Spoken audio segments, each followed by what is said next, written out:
பூர்வீகத்தில் இருக்கிறனுங்க வெளியே போக முடியல. 90% மேசராசியில் பிறந்தவங்க பூர்வீகத்தில் தான் இருக்கிற மாதிரி ஒரு சூழ்நிலைகள் உருவாகிருக்கும். அண்ணனை பார்த்துக்கிட்டனுங்க, தங்கச்சியை பார்த்துக்கிட்டனுங்க, தம்பியை பார்த்துக்கிட்டனுங்க, அப்பாவை பார்த்துக்கிட்டனுங்க, அம்மாவை பார்த்துக்கிட்டனுங்க, நம்மளை ஒருத்தரும் பார்த்துக்கிட்டு இருக்க முடியாது. ஒரு ஏணியை போல மேசராசிக்காரங்க. நிறைய பேர் ஒரு வீட்டில் தலைச்சம்பள்ளியாக மேசராசிக்காரங்க பிறந்திருப்பாங்க. அது ஆணாக இருந்தாலும் சரி, பெண்ணாக இருந்தாலும் சரி. பெண்ணாக இருந்தாலும் தோற்றத்தில் பெண்ணாக இருந்தாலும் செயலில் ஆணாக இருந்து தான் தன்னுடைய குடும்பத்தை மேலே கொண்டாந்து இருந்திருப்பாங்க, எந்த விதமான பிரதிபலனும் எதிர்பாராமல்.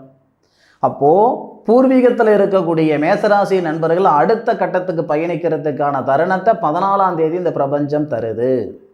புத்திரபாகியத்தில் இருக்கிற தடைகள் நீங்குது. போகாத கோயில் குளம் இல்லைங்க, செய்யாத பரிகாரம் இல்லைங்க, பார்க்காத வைத்தியம் இல்லைங்க, பண்ணாத பரிகாரமே கிடையாது அப்படின்னாலும் செப்டம்பர் மாதம் 14ஆம் தேதி திருமணஸ்தானாதிபதியும் புத்திரஸ்தானாதிபதியும்